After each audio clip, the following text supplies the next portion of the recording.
Compare মানে এখানে vapour প্রেসারটা compare করতে বলেছে। তাহলে একটা গ্লাস বা দুটো গ্লাসের মধ্যে দু রকম সলিউশন রয়েছে, দে আর অ্যাকুয়াস সলিউশনস বোথ। এবার গ্লাসের উপরের দিকটা কিছুটা করে ফাঁকা আছে, হ্যাঁ। এবার তোমাকে বলা হলো কোন গ্লাসে ভেপার প্রেসার বেশি, which one is more and which one is less, এটা আমাকে করতে হবে। এবং তার জন্য আমাকে কার হেল্প নিতে হবে না, রাউলস ল। অর্থাৎ আমরা যে রাউলস ল গুলো পড়লাম, তার যে ল গুলো, শুধুমাত্র তার উপর কে বা সেই ল গুলোকে অ্যাপ্লাই করে আমাকে এই কম্পারিজনটা করতে হবে, আর কিছু না। তাহলে এই টাইপে যখন সলভ করতে যাবে তখন তোমাকে প্রথমে মাথায় তোমার মধ্যে কি আসবে, রাউলস ল গুলো কি কি, কোনটা অ্যাপ্লাই হবে কোনটা অ্যাপ্লাই হবে না, ঠিক তো। এখানে অ্যাপ্লাই বলতে ফার্স্ট ল যথারীতি, কারণ এখানে তো ভোলাটাইল বা এরকম কিছু ব্যাপার নেই। ইউরিয়া, সুক্রোজ, তোমার কি মনে হয় এগুলো ভোলাটাইল? নিশ্চয়ই নয়। তখন এখানে কি সলভেন্ট অ্যাকুয়াস, সে ভোলাটাইল, মানে ভেপারাইজেশন হতে পারে, ঠিক আছে, কিন্তু এগুলো তো নন ভোলাটাইল। ফলে আমরা এখানে ফার্স্ট ল সিম্পলি অ্যাপ্লাই করব। অর্থাৎ আমাদের কাজ হবে প্রথম লটাকে অ্যাপ্লাই করে একবার সুক্রোজের ক্ষেত্রে অ্যাপ্লাই করব 5%, আর একবার 5% ইউরিয়ার উপরে অ্যাপ্লাই করব। এবার অ্যাপ্লাই তো করব, কিন্তু অ্যাপ্লাইটা করে কি কম্পেয়ার করব না, আমাদেরকে ক্যালকুলেশন বা ডিটারমাইন করতে হবে অ্যাকচুয়ালি কি ভেপার প্রেসারটা। অর্থাৎ vapour pressure of sucrose solution 5% and vapour pressure of 5% urea solution. এইটা হচ্ছে আমাদের ফার্স্ট মাথার মধ্যে আনতে হবে, যে আমার দুটো সলিউশনের ভেপার প্রেসারটা আগে আমাকে জানতে হবে। আমি যদি ভেপার প্রেসার না জানি তাহলে আমি কম্পেয়ারটা করবো কিভাবে, ঠিক আছে। তাহলে আমাকে first we have to calculate the vapor pressure of 5% sucrose and vapor pressure of 5% urea separately. Okay, আমি ওটা এ করে দিচ্ছি, এজ করছি।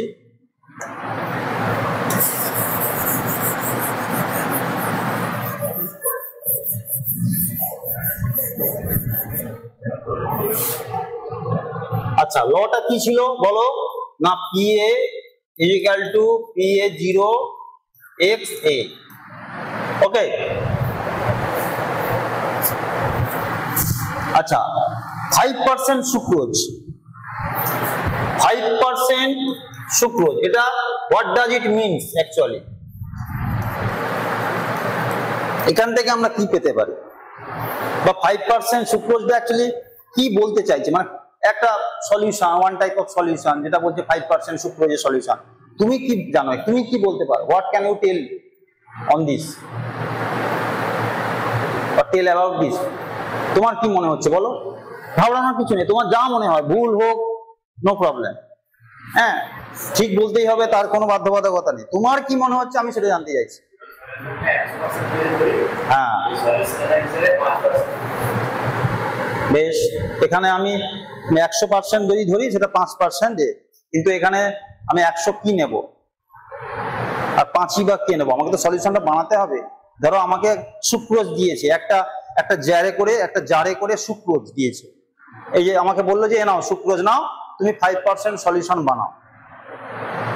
তোমাকে তো তুমি যেটা বলছো ওটা ভুল নয়, আমি বলছি 105, কিন্তু সেটা কি, মানে তার তো একটা ইউনিট থাকবে। তুমি 100 কি নেবে, মানে কিভাবে তাকে ভাগ করবে, ইউনিটটা কি, মানে কত নেবে, তোমার তো একটা মাপ থাকবে, আমি এটাকে ওজন করব, এই এত করে নেব, এরকম করে, সেই ব্যাপারটা কি?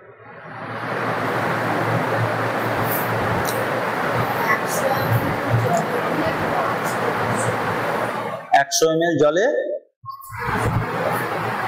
ml জলে 5 গ্রাম সুক্রোজ, কিন্তু হ্যাঁ, কিন্তু তুমি 100 ml আর 5 গ্রাম করছো কেন?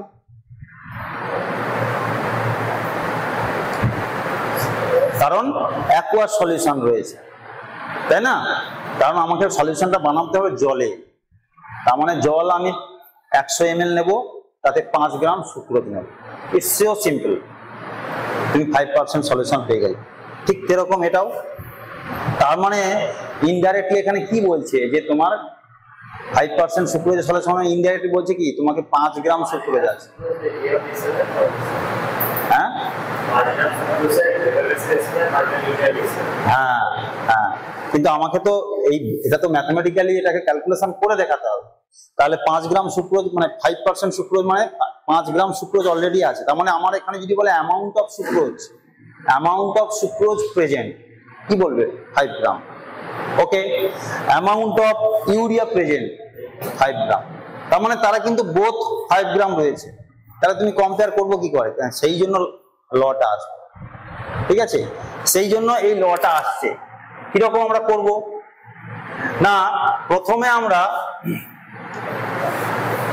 সুক্রোজ আর ইউরিয়া প্রত্যেকের সেপারেটলি মলিকুলার ওয়েট বের করতে হবে।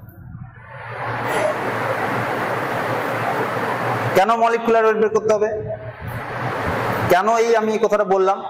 কারণ তুমি এই দুটো সলিউশন যখন ভেপার প্রেসার কম্পেয়ার করবে, তার মানে এই যে ভেপার প্রেসার, এইটা ধরো সুক্রোজ আর এইটা ধরো ইউরিয়া, এইটা ধরো ইউরিয়া, তাহলে এটা সুক্রোজ আর এটা ইউরিয়া।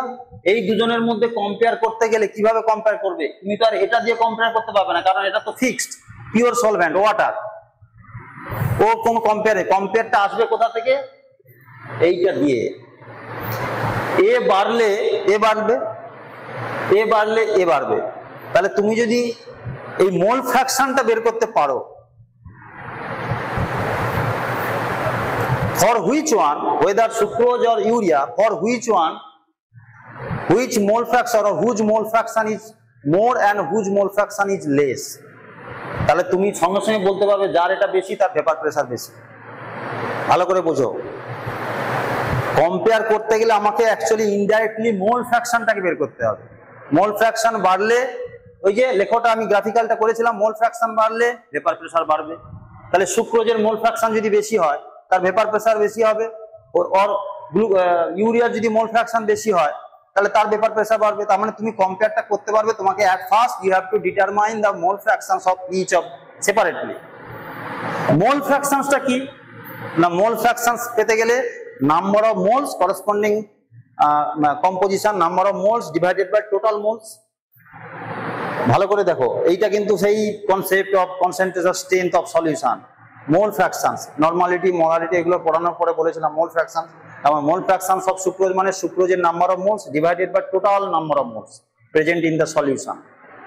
তাহলে আমাকে নাম্বার অফ মোল পেতে গেলে এবার কি করতে হবে? আমরা মোলটা পাই কোথা থেকে না, মলিকুলার ওয়েট, ওজন মাস বাই মলিকুলার ওয়েট। আর ওই জন্য আমি বললাম যে এদের প্রত্যেকের মলিকুলার ওয়েট আমার চাই। মলিকুলার ওয়েট আর মাসটা তুমি অলরেডি পেয়ে গেছে, দেখো 5 গ্রাম 5 গ্রাম পেয়ে গেছে না? 5% মানে কি 5 গ্রাম 5 গ্রাম। আর তোমাকে মলিকুলার ওয়েটটা বের করতে হবে। You have to divide mass divided by molecular weight, mole পেয়ে যাবে। ওই মোল দিয়ে মোল ফ্র্যাকশন বের করতে হবে। ওই মোল ফ্র্যাকশন বেরিয়ে গেলে তুমি কম্পেয়ার করে দেবে যে কে বেশি কে কম। স্টেপগুলো দেখো ভালো করে, থিঙ্ক কনসেন্ট্রেটলি, মানে স্টেপ, প্রত্যেকটা স্টেপ যে আমি কিভাবে এগোচ্ছি, আমি একটা জিনিস সলভ করবো, আমাকে কিভাবে স্টেপ বাই স্টেপ এগোতে হবে, কিভাবে লটাকে অ্যাপ্লাই করতে হবে, কোন জায়গায় কম্পারিজনটা আসবে এবং কোন জায়গাটায় কম্পারিজনটা খাটবে, আমাকে আগে সেটা জানতে হবে।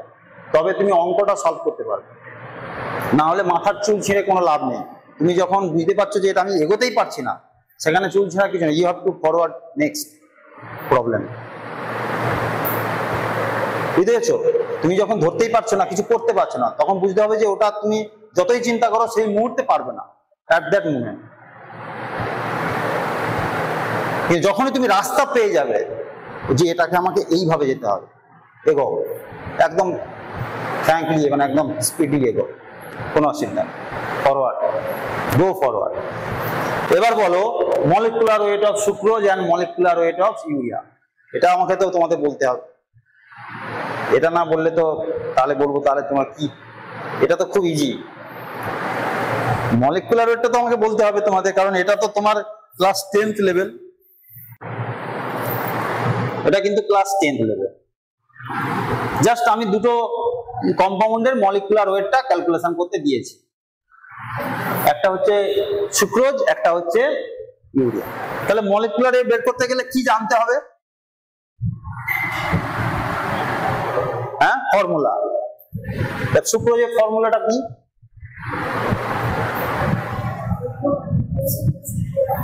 হ্যাঁ, একদম একদম 2 molecules of glucose. Sucrose means 2 molecules of glucose. তার মানে কি একটা গ্লুকোজের সংকেত কত? ফর্মুলাটা কি? C6H12O6, তাহলে সেটা 2 গুণ করো, মানে 2 গুণ করলে তাহলে কত আসছে? সুক্রোজ অ্যাকচুয়ালি কিন্তু not 2 molecules of glucose actually. It is 2 rather than it is 2 molecules of, one is glucose, one is fructose. এগুলো ফ্রুক্টোজ তো জানো না, সেই জন্য সুক্রোজটা মনে রাখবে। সুক্রোজটা হচ্ছে C11H22O11, দিস ইজ সুক্রোজ।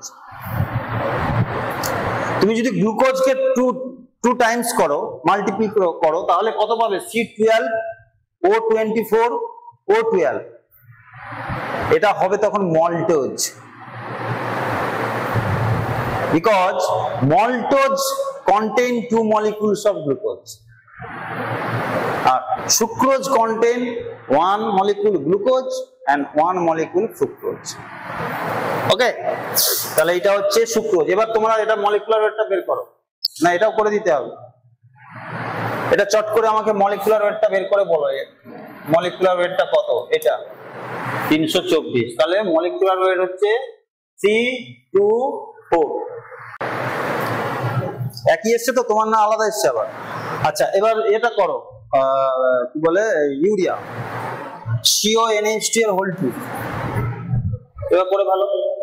এবার তো আর এগুলো তো আর বলার কিছু নেই, এবার তোমার কাজ হবে অ্যাটমিক ওয়েট গুলো দিয়ে এগুলো টোটাল ইয়ে করা, মলিকুলার ওয়েটটা বের করে আমাকে বলা। এটা তোমার 324 এসছে তো, 324 11 into 12 কত হচ্ছে? 120 and কি 120 প্লাস হচ্ছে 11 131 প্লাস 22, হ্যাঁ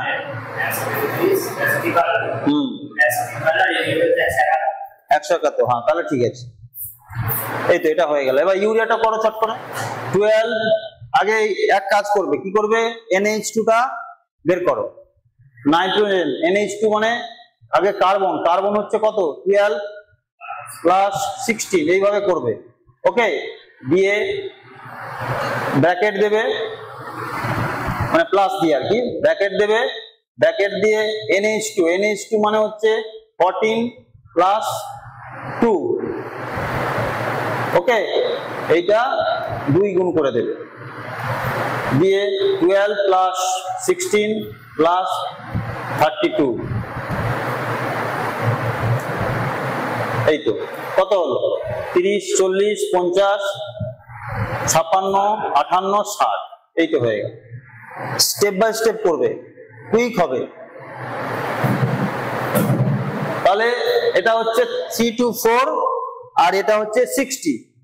এবার এটা মলিকুলার ওয়েট পেলাম, আমাদের কি বের করতে হবে? মোল ফ্র্যাকশন। তাহলে এবার মলিকুলার ওয়েট থেকে এবার মোলে কনভার্ট করতে হবে।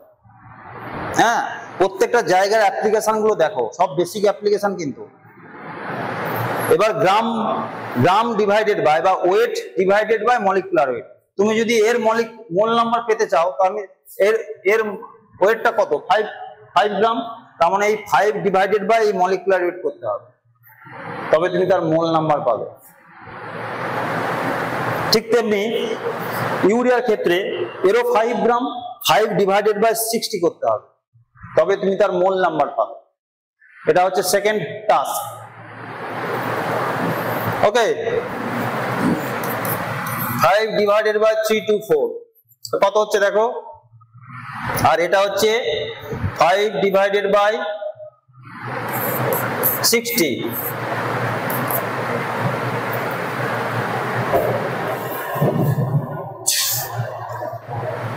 এটা এইভাবে রাখো, এটাকে এখন তোমার ডিভিশন করতে হবে না, ডিভিশন করে ডেসিমালে আনার কোনো প্রয়োজন নেই, ওই জাস্ট রেশনাল নাম্বারই রেখে দাও।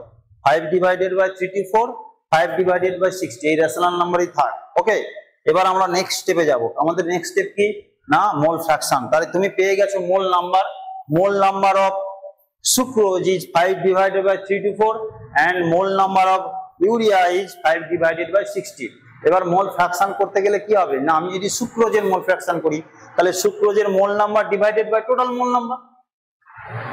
ঠিক আছে, প্রসেস গুলো জাস্ট জেনে নাও, মানে নোট করে নাও, ক্যালকুলেশন নাহলে বাড়িতে গিয়ে করবে বসে বসে, নো প্রবলেম, কিন্তু জিনিসটা জানো যে কিভাবে আমাকে করতে হবে। তাহলে এবার mole fraction of sucrose, that means X sucrose,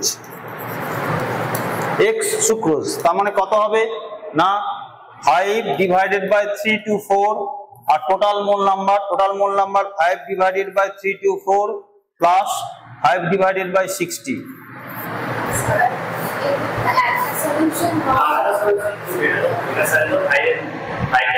এটা টোটাল মোল,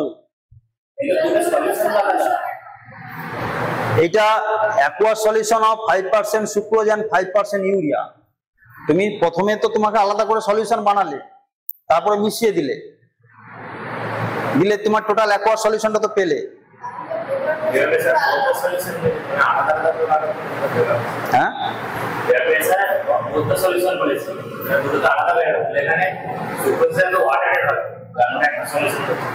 তোমরা যদি মোল ফ্র্যাকশন বের করতে হয় তোমাকে তো টোটাল মোলটা চাই।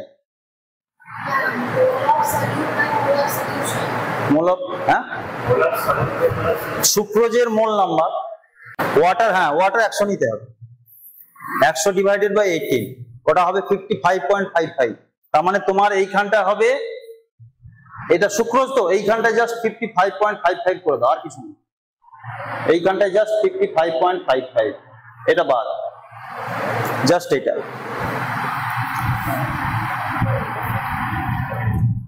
হলো, এবার একই রকম ভাবে ইউরিয়ার কত হবে না, ইউরিয়ার মোল নাম্বারটা লেখো 5/60, তাহলে X urea 5/60 divided by 5/60 plus 55.55।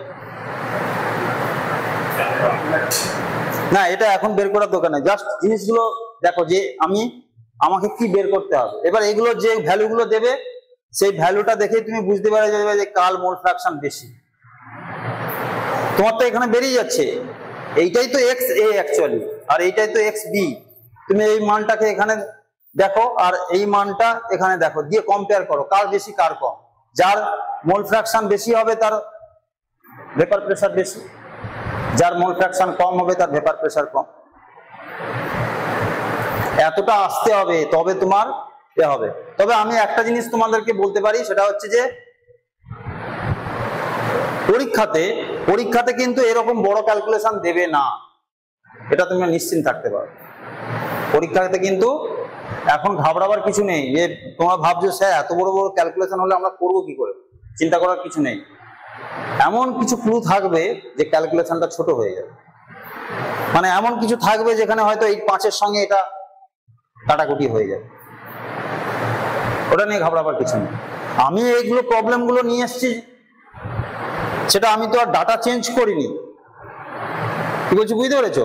কিন্তু যখন তোমার যখন ক্যালকুলেশন ইউজ থাকবে না, ক্যালকুলেটর ইউজ থাকবে না, তোমাকে নিজেকে করতে হবে, তখন ওটা কিন্তু ডাটাটাকে সেভাবেই চেঞ্জ করে দেবে। সুতরাং ওটা নিয়ে চিন্তা বা ঘাবড়াবার কিছু নেই। কিন্তু আমি বলতে চাইছি এখন বুঝতে পারছো তো জিনিসটা, যে এরপরে তোমাকে শুধু এই এক্স এ আর এক্স বি বা এক্স সুক্রোজ এক্স ইউরিয়া বেরিয়ে গেলে তুমি দেখে নেবে এটা কার বেশি, এই মানটা বেশি না এই মানটা বেশি। যদি এ বেশি হয় তাহলে এর ভেপার প্রেসার বেশি, আর যদি এ বেশি হয় এর ভেপার প্রেসার বেশি। ওকে, কোনটা বুঝতে পারছি না। সুক্রোজের ভেপার প্রেসার, সুক্রোজের ভেপার প্রেসারটা বেশি হবে, হ্যাঁ ঠিকই বলেছো। এটাও কিন্তু একটা গেস, হ্যাঁ এইভাবে গেস করতে হয়, ও ঠিক করেছে। এখানে কিন্তু অ্যাকচুয়ালি সুক্রোজের ভেপার প্রেসার বেশি আছে, কেন বলো তো? তুমি কিভাবে গেস করলে বলো? এই উপরের মানটা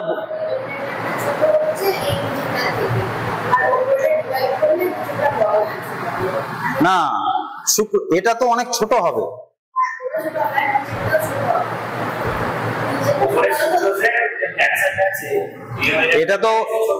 এটা অনেক ছোট হবে এর থেকে, ঠিক আছে, তেমনি এটাও ছোট হবে। হ্যাঁ, তবে খুব একটা বলা টাফ, খুব একটা কিন্তু মানে এমনি গেস করা যায় যে হয়তো শুক্রজের হতে পারে, কিন্তু একদম কনফার্ম বলা মুশকিল। মানে এর উপরে প্রেডিক্ট করে তুমি কিন্তু কোনো একটা এ বি সি ডি তে কিন্তু মারতে পারবে না, তোমাকে কিন্তু ক্যালকুলেশন করতে হবে। কিন্তু ওই যে আমি বললাম যে তোমার এই ডাটাগুলো চেঞ্জ করে দেবে, অত ঘাবড়াবার কিছু নেই। ওকে, আমি কি লিখেছি? দুটো লিখেছি, একটা আছে আইডিয়াল সলিউশন আর নন আইডিয়াল সলিউশন। এই যে non ideal solution, this is also sometime called or this is also called simply real solution. তোমাদের যেমন গ্যাস চ্যাপ্টার ছিল না, গ্যাসিয়াস স্টেট, রিয়াল গ্যাস আর আইডিয়াল গ্যাস। এই যে আইডিয়াল সলিউশন, এইটা এই রিয়াল সলিউশন বা নন আইডিয়াল সলিউশনটাকে হাউ ক্যান উই ডিফারেন্সিয়েট? না, we can differentiate it on the basis of Raoult's law. The solution which obey Raoult's law, they are ideal. Raoult's law কে যারা follow করবে তারা ideal, আর যারা Raoult's law কে follow করবে না, ওবে করবে না, they are non ideal. So simple. এবার interestingly ওখানে যেরকম ছিল গ্যাসের ক্ষেত্রে যে আমাদের প্রকৃতিতে, নেচারে সবই তো কি নন আইডিয়াল, কারণ আমাদের প্রকৃতিতে আইডিয়াল গ্যাস বলেও কিছু ছিল না বা নেই, আর আইডিয়াল সলিউশন বলেও কিছু থাকবে না। কারণ আইডিয়াল ব্যাপারটা একটা হাইপোথেসিস, একটা থিওরি।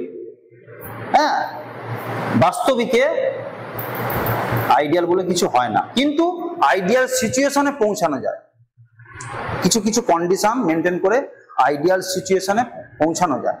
সুতরাং তোমরা নোট করবে, আমি এখানে লিখছি না, জাস্ট ছোট্ট করে নোট করে নেবে এরকম তীর চিহ্ন দিয়ে, সলিউশনস হুইচ ওবে রাউলস ল, আর নিচে এইরকম তীর চিহ্ন দিয়ে দেবে they does not obey Raoult's law। Just এই পয়েন্ট লিখে রাখো, তাহলেই আইডিয়াল নন আইডিয়াল সলিউশনটা বুঝতে পারবে। সলিউশনস হুইচ ওবে রাউলস ল, আর নিচটাকে লিখবে যে সলিউশন হুইচ ডাজ নট ওবে রাউলস ল। এবার আমি যেটা খুব ইম্পর্টেন্ট একটা জায়গা আসবো, এবার আমরা এটা তো করছি, এবার এর উপরে একটা খুব ইম্পর্টেন্ট জায়গা আসবো, সেটা হচ্ছে এই নন আইডিয়াল সলিউশনটাকে নিয়ে আমাদের একটু পড়তে হবে। নন ideal solution,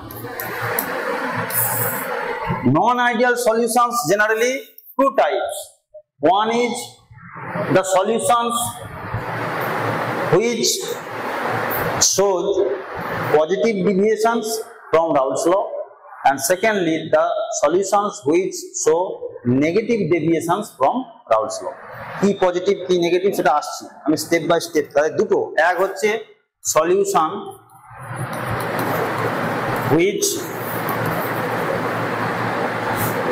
show negative deviation, এটা নেগেটিভ কিন্তু ওবে করছে না, ওরা রিয়াল সলিউশনস। এবার ওদেরকে আমরা দুভাগে ভাগ করেছি, একটা বললাম পজিটিভ ডেভিয়েশনস, একটা নেগেটিভ ডেভিয়েশনস। এবার নেগেটিভ পজিটিভ ব্যাপারটা কি না, নেগেটিভ পজিটিভ ব্যাপারটা খুব ইম্পর্টেন্ট, এটা আমি একটা একটা করে ক্যাটাগরাইজ করছি, মানে ওর ক্যারেক্টারিস্টিক্স গুলো বা প্রপার্টিজ গুলোকে এক এক করে লিখছি, এগুলো থেকে শর্ট কোশ্চেন হয়, এমসিকিউ হয়, খুব ইম্পর্টেন্ট। ঠিক আছে, আমি একদম এই নেগেটিভটা ধরছি, ধরে আগে তাকে আমি ক্যাটাগরাইজ করছি যে কাদেরকে আমরা নেগেটিভ ডেভিয়েশন কি ব্যাপারটা কি, হ্যাঁ সেটা কাদের বলবো, কোন সলিউশন কোন কন্ডিশনের ক্ষেত্রে বলবো, আমি সেগুলো করছি। আচ্ছা, তাহলে আমি এইটা আগে ধরছি নেগেটিভ, এটাই মুছে দিচ্ছি। হ্যাঁ, এটা পরে আসছি, পরে বলবো।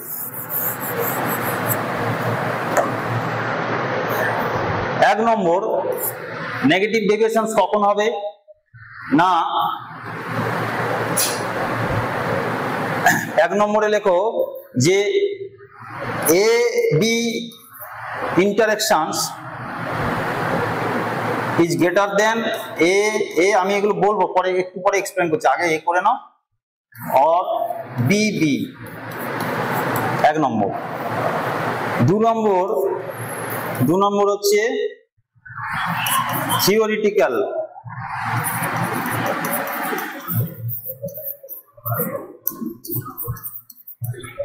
is less than vapor pressure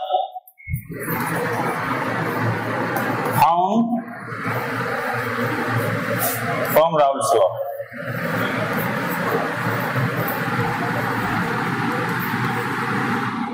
3 নম্বর del G mix del H mix negative, del V mix negative.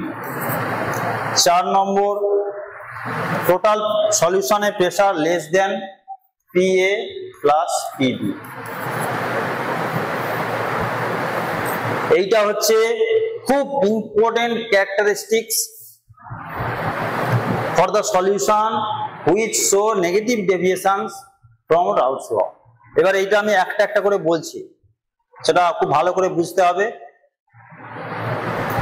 আমি সাজেস্ট করব একটা মনে রাখবে, একটা মানে কি, হয় পজিটিভ রাদার দ্যান নেগেটিভ, যে কোনো একটা। কেন না, তুমি যদি একটা মনে রাখতে পারো একটু পরেই বুঝতে পারবে যে অন্যটা হচ্ছে জাস্ট এর অপোজিট। সুতরাং একটা খুব ভালো করে মনে রাখবে, তার উইথ এক্সপ্লানেশন।